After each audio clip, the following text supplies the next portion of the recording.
Ayahnya bukan tak sayang, namun itu adalah bentuk kasih sayang karena putranya sulit dikendalikan.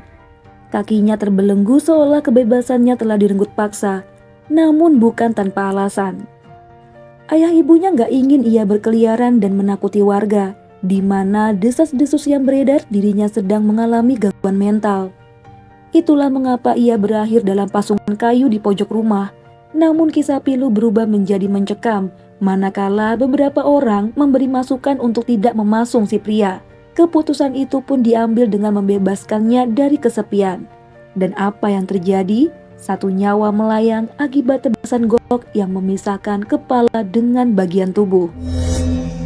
Lantas, apa yang sebenarnya terjadi? Mari kita sama-sama menyelidiki kasus yang menggemparkan warga Lampung Tengah pada tahun 2021 silam. Cerita ini adalah berita fakta yang Mia rangkum dari berbagai media terpercaya tanah air dan menyajikannya sebagai alur cerita. Semoga dapat dengan mudah untuk dimengerti.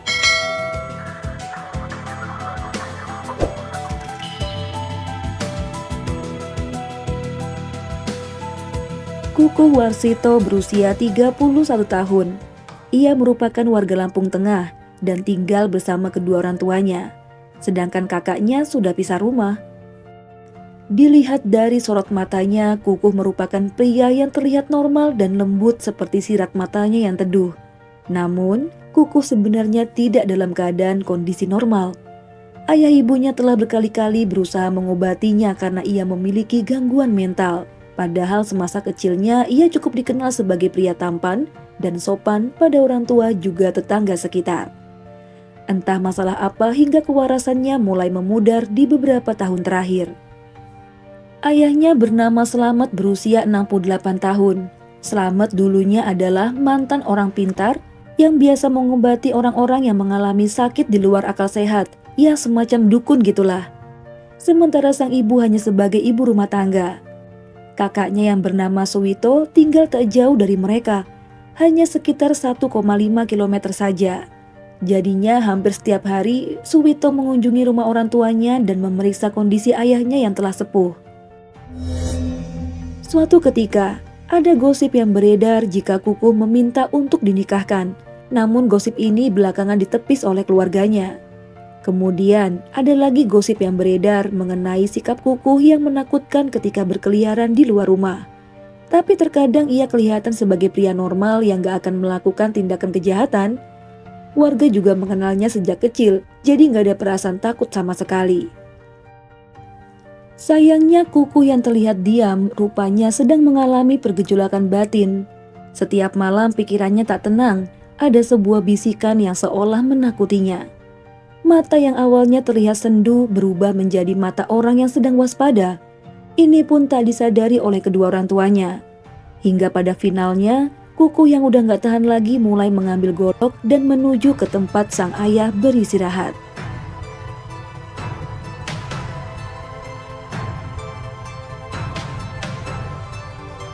Hari itu adalah hari Senin, tanggal 22 Maret tahun 2021. Kukuh beranjak dari tempat duduknya. Bisikan yang udah terlalu lama diterimanya mulai merasuki dan membuatnya tenggelam dalam kesesatan. Ada satu tujuan, yaitu menghabisi ayahnya sendiri.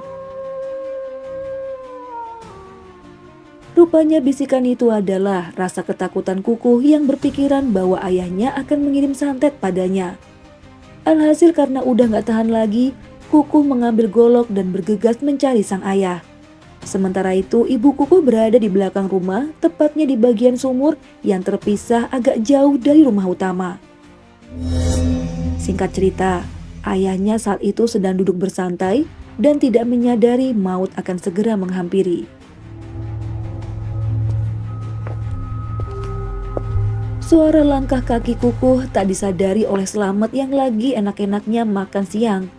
Tiba-tiba Slamet merasakan sakit luar biasa di bagian leher.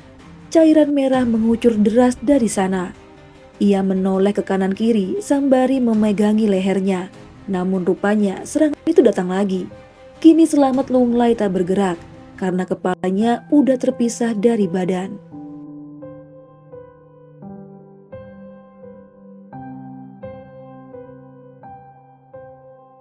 Kukuh berdiri dengan golok tampak yang berlumuran noda merah di tangan.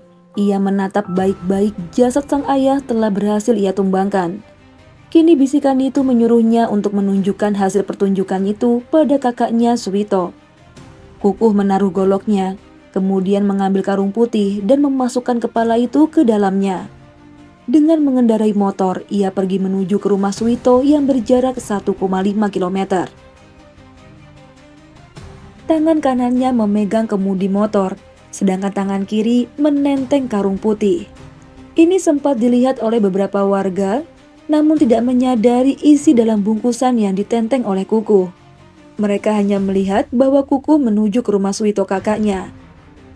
Saat itu Kukuh harus melalui beberapa rumah seolah keliling kampung untuk memamerkan perbuatannya.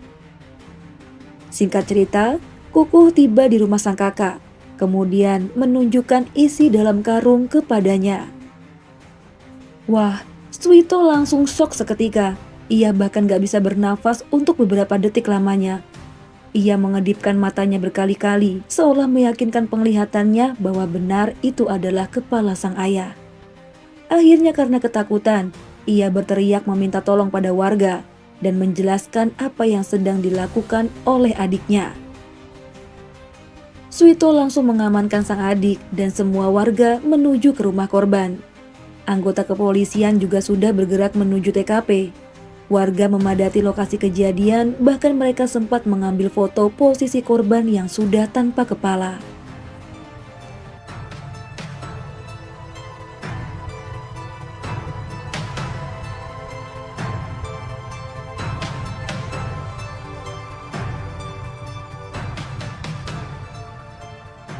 Awalnya Kukuh diduga mengarah kepala itu keliling kampung. Namun setelah diselidiki, ia bukan berniat untuk mempertontonkannya pada warga, melainkan hanya ingin menunjukkannya pada sang kakak.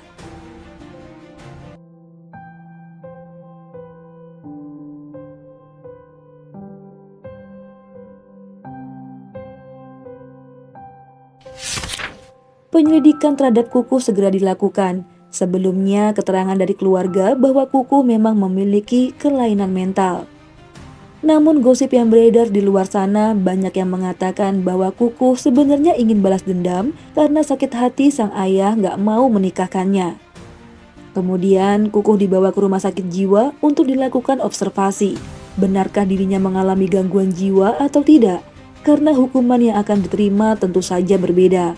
Jika ia terbukti memiliki kelainan jiwa, maka bisa dipastikan Kukuh akan bebas dari hukuman.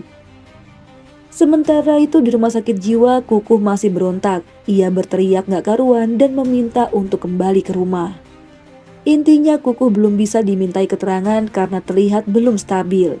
Namun beberapa waktu kemudian, setelah pemeriksaan di rumah sakit jiwa sudah rampung, ia dipindahkan ke sel penjara umum.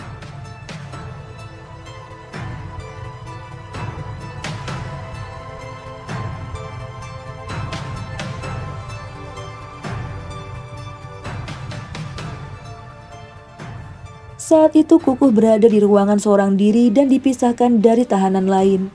Menurut Kapolsek Kalirejo, yaitu Ibtu Edi Suhendar, tersangka pembunuh ayah kandungnya itu sempat ingin meminta digabungin dengan yang lain karena ia merasa jenuh sendirian. Namun tentu saja itu tidak diizinkan mengingat jiwanya yang tidak stabil. Mereka takut terjadi sesuatu pada tahanan yang lain saat malam hari atau saat mereka sedang tertidur. Tahanan lain juga takut sama Kukuh yang udah mengetahui kasusnya.